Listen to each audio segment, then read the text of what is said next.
चलिए हम आपको बताते हैं अप्रोच, चिलर का अप्रोच क्यों निकाला जाता है और कहाँ से निकाला जाता है। पहले चीज़ आप ये जान लीजिए कि हमें इसकी निकालने की मतलब क्यों ज़रूरत पड़ती है। और आपने भी देखा होगा हर जगह कहीं भी जाओ आपके बारे में या चिलर से अगर कोई रिलेटिव हो तो अप्रोच के बारे में अगर नहीं पता होगा तो आज मैं उसको ये चीज़ क्लियर कर देता हूँ क्यों पूछते हैं और निकाला क्यों जाता है और कहाँ से निकाला जाता है। देखिए अप्रोच तो आपके चिलर में भी होता है, यानी एवापोरेटर और कंडेंसर लाइन दोनों में होता है। उस साइड वाली कंडेंसर है, ये हमारे सामने वाली ये है हमारी चिलर। तो चिलर में तो कभी जो है नीड नहीं पड़ती, यानी आवश्यकता नहीं पड़ती, कभी ज़रूरत नहीं होती, क्योंकि इसके अंदर कोई भी चीज़ एटमॉस्फेयर लेवल से नीचे रहेगी, यानी एटमॉस्फेयर टेम्परेचर से नीचे रहेगी तो उसके अंदर कोई बैक्टीरिया या अलगाए वगैरह इफेक्ट नहीं करती। लेकिन जो हमारा कूलिंग टावर है, ये जो लाइन आ रही है हमारी कूलिंग टावर से ये जा रही कंडेंसर में, तो कंडेंसर में होता क्या है, इसके अंदर हीटिंग जो हीट वाटर यहाँ से आउट होकर वापस कूलिंग टावर में जाता है ठंडा होने के लिए, फिर वहाँ से ठंडा पानी आता है।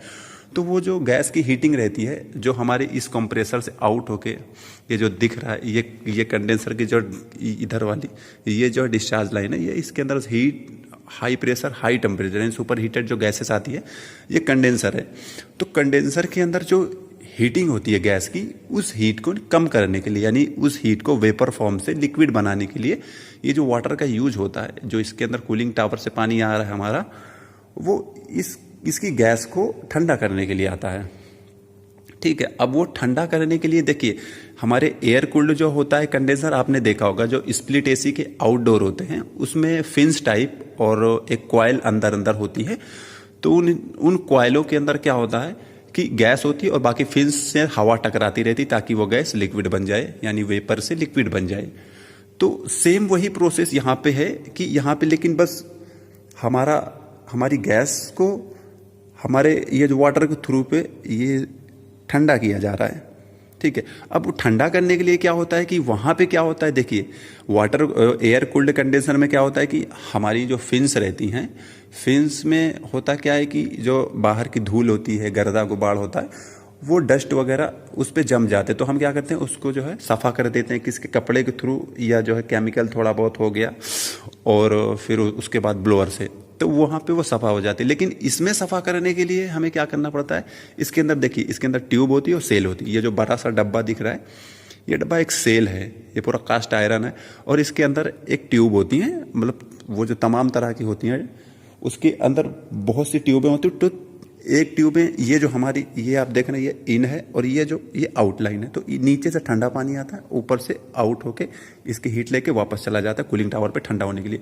तो अगर बाय द वे ये होता है कि इसके अंदर जो ट्यूबें अगर चोक हो गई धीरे धीरे 1-2 महीने 6 महीने साल भर में, क्योंकि ऊपर से भी गर्दा यानी धूल मिट्टी वगैरह आती रहती है इसके साथ, तो ये धीरे धीरे इसकी ट्यूब चोक हो जाती है। जब ट्यूब चोक हो जाएगी, बंद हो जाएगी, तो इसमें होगा क्या कि जो गैस हमारी यहाँ हाई प्रेशर से आ रही है वेपर फॉर्म में, यानी भाप बनी हुई है, तो ये यहाँ पे जो है ना ये पानी बराबर से, क्योंकि ट्यूब हो गई है बंद, तो ये गैस जो है ना वेपर से लिक्विड नहीं बन पाएगी। तो जब लिक्विड नहीं बन पाएगी तो यहाँ पे हाई प्रेशर, ये माइक्रो प्रोसेसर जो यहाँ पे लगा हुआ है, ये है डिस्प्ले है चिलर की, तो यहाँ पे जो है हाई अप्रोच शो करेगा 5-6 डिग्री 7 डिग्री 8 डिग्री पहुँचता हुआ यहाँ तक कि 10 तक पहुँच जाएगा इन सेल्सियस, यानी वो सेल्सियस में। तो हमें क्या नीड पड़ती है कि ये जो है अगर बहुत हाई जा रहा है और साल भर हो गया 6 महीने से ऊपर हो रहे हैं, तो ये देखना होगा कि ये कब से क्लीन नहीं हुआ, डीस्कैलिंग नहीं हुआ।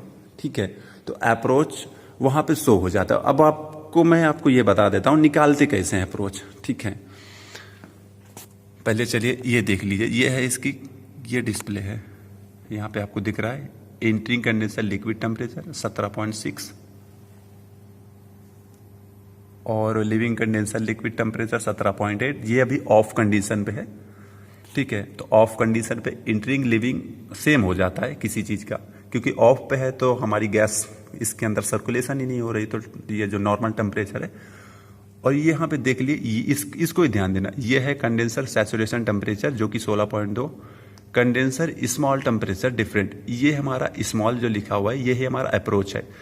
अब यहाँ पे यॉर्क वाले स्मॉल टेम्परेचर शो करवा के देते हैं, बाकी अगर आप देखेंगे ये ट्रेन हो गया, कैरियर हो गया डाइकिन में, इसमें मैक्सिमम आपको यहाँ पे लिख के आएगा ये जो है कंडेंसर अप्रोच टेम्परेचर। तो यहाँ पे क्या दिखा रहा है -1.6। तो इसमें होता क्या है, क्योंकि अभी तो ये ऑफ है, जब ये ऑन हो जाएगा तो इसका 2-3 जो भी रहेगा यहाँ पे शो करेगा इन सेल्सियस में। यहाँ पे प्रेशर है और यहाँ पे ड्रॉप लेग रेफ्रिजरेंट टेम्परेचर, जो कंडेंसर का रेफ्रिजरेंट टेम्परेचर रहेगा वो शो कर रहा है, और यहाँ पे सब कूलिंग। तो हमें ये जानना है कि अप्रोच, ठीक है। तो अप्रोच निकालने का बेहतर तरीका देखिए, यहाँ से लिविंग कंडेंसर लिक्विड टेम्परेचर क्या जा रहा है आपका 17.8, कंडेंसर सैचुरेशन टेम्परेचर 16.2। तो बस आपको ये करना है लिविंग कंडेंसर लिक्विड टेम्परेचर और कंडेंसर सैचुरेशन टेम्परेचर को माइनस कर देना है। आप जो माइनस करेंगे यहाँ पे देखिए -1.6 आ गया। तो लिविंग कंडेंसर लिक्विड टेम्परेचर और कंडेंसर सैचुरेशन टेम्परेचर को आप माइनस कर देंगे, आपको सीधा सीधा अप्रोच टेम्परेचर दिख जाएगा। तो ये होता है। तो सिंपली अगर आपको कोई पूछे कि भाई अप्रोच क्या होता है और क्यों निकाला जाता है, तो सिंपली आप कह सकते हैं कि अप्रोच एक इंडिकेशन है कि एक अगर हाई प्रेशर जा रहा है तब भी वो हाई जाएगा अप्रोच, और अगर डी स्केलिंग के लायक हो गया यानी वो उसके अंदर जो डस्ट पार्टिकल आ गए तब भी अप्रोच हाई जाएगा। तो एक तो ये होगा। और जो कैसे निकाला जाता है, तो वो आप कह सकते हैं लिविंग कंडेंसर लिक्विड टेम्परेचर, यानी जो हमारा कंडेंसर से लिक्विड पानी हमारा कूलिंग टावर में जा रहा है उसका टेम्परेचर, और हमारी जो गैस है यानी जो हमारी जो कंडेंसर की गैस है जो सैचुरेशन हो रही है उसका टेम्परेचर, यानी जो वेपर फॉर्म से लिक्विड फॉर्म में बन रही उसका टेम्परेचर लेके हम अप्रोच को शो कर सकते हैं। ठीक है, थैंक यू।